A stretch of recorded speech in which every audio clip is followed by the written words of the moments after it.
Hi everyone, Anthony Morganti here.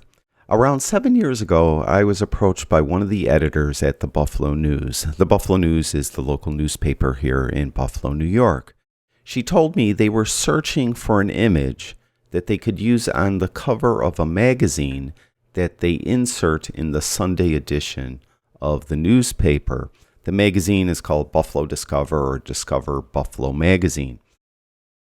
They were searching for an image specifically of a place in Buffalo called Canal Side. I guess the weather was inclement for some time, and they weren't able to get one of their photographers over there to take a good enough picture. So she was asking me if I happened to have anything they could use. She did have some requirements. One of the requirements was it had to be a very saturated image, so over the top color-wise. Also, it needed some blank space or some space at the top where they could put the name of the magazine, the banner of the magazine. And it needed to be vertical, of course, because it's for the cover of a magazine. Well, I went through my Lightroom library and I did not have any vertical images of Canal Side. I had a lot of images of Canal Side, but they were all shot horizontal. Now, she was offering, I remember, $200 for the image, so I wanted to make that $200. So what I did was I took this image of Canal Side and I sent it through an HDR app. At the time, that HDR app was Photomatrix. I don't use that app anymore. The reason why I sent this single image into a HDR app was I was tone mapping it. And when you tone map it, it really saturates the color and really pushes the color over the top, as you could see. Then what I did is I brought the image into Photoshop and I spent over an hour in Photoshop making it a vertical. I just couldn't crop it vertically because it was taking out too much pertinent information in the scene. So I actually had to add to the sky so there was all that space at the top and they could put the banner. So I actually did it and I sent it to her. And they sent me this mock-up of the magazine. You could see all this new space at the top. And it's called Discover Magazine, Buffalo Discover, something, whatever. And then they used it. And when it was printed and I got my copy of the magazine, you could see here it's slightly different. They changed that middle part a little bit. But you could see too, also, they had a fold out. The cover actually folded out, and on the inside of the cover, there was like a map of Canal Side.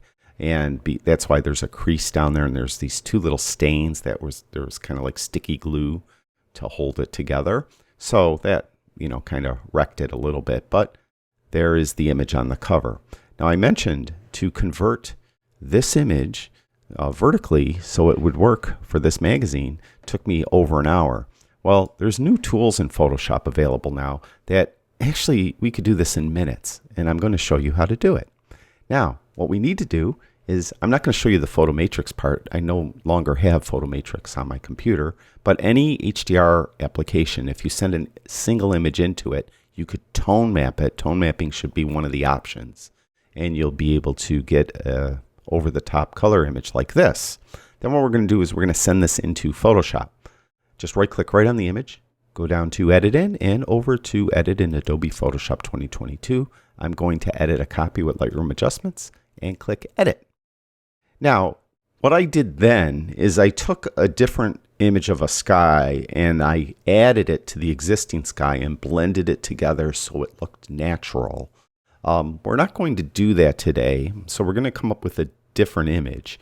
It's just going to be the same image. It's just going to have a different sky in it because it's a lot easier now to just replace the entire sky. So what we're going to do first, though, is we need to get the color of the sky onto one of these swatches over here. So to do that, get a brush. Hit the B key on your keyboard for the brush, and you'll have a brush tool. Then what you'll do is hold in the Alt or Option key. It's Alt if you have a PC, Option if you have a Mac, and you'll get an eyedropper. And just click anywhere on the blue sky. And you'll now have that foreground swatch be that color blue. So what we're going to do now is we're going to select the existing sky that we have. To do that, go up to Select and then down to Sky. And you'll see it will take Photoshop a second or two, and then you'll have marching ants around the sky. So the sky is selected. Now we need to fill all that sky in with that color blue that's in this foreground swatch. To do that, go up to Edit, and then down to Fill. Now this drop down at the top, Contents, change that to Foreground Color. That's the color that's right here in this foreground swatch. And then click OK. All right, now we just replaced the entire sky with that color blue.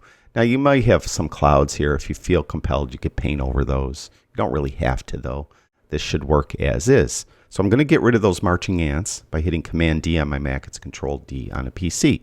Now we need to crop this vertically. Now I mentioned you just can't crop it vertically because it's going to cut out too much information and there won't be enough blank space at the top for them to add that name of the magazine. So we need to add to it. So get the crop tool first of all, hit the C key. Now she did tell me she wanted it 8 by 10 because if we go back to the actual mock-up, you can see that there's this kind of bar at the bottom.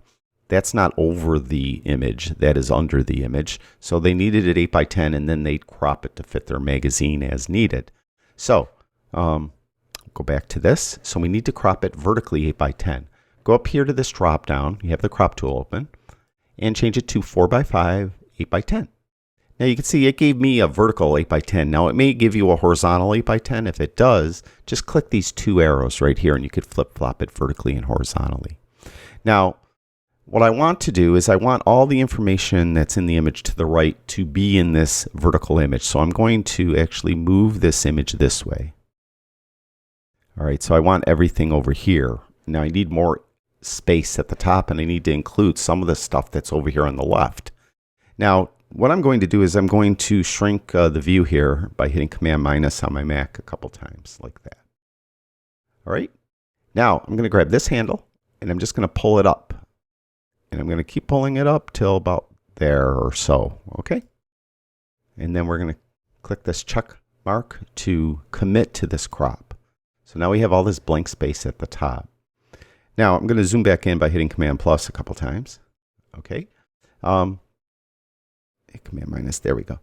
All right, now we need to get this blue up in here. Get the brush tool again. And we'll get a nice big brush by hitting the right bracket key. And we're just going to paint up there. You could fill it again if you wanted to, but that's okay. This is faster, right? Now we're simply going to replace the sky with a different sky. So what we need to do is go up to Edit and then go down to Sky Replacement. And it's going to come, you might come up with an error. See this error? I get that every now and then. If you do, this is easy enough to fix. All we need to do is flatten this image. So to do that, go up to Layer, and then down to Flatten Image. All right, now it's flattened. Now let's do that again. We'll go to Edit, and we'll go down to Sky Replacement. Now it should put the last sky I used in here, which isn't the one I want to use for this image. Now, those of you that watch my videos know that I talk about AccuDrone skies all the time. I think they're the best skies on the market. I have a link for it in the description below this video. I have a discount code. If you replace skies, you're going to do yourself a huge favor by purchasing the AccuDrone skies. They're awesome. So we're going to go to the Silky Smooth, and I kind of like that first one right away. We'll just click on that. And yeah, that's good. Let's just go with that. So we replace the sky. We're going to output it to a duplicate layer and click OK. And actually, we're done. So let's just fit it to screen, hit Command 0 on my Mac. It's Control 0 on a PC.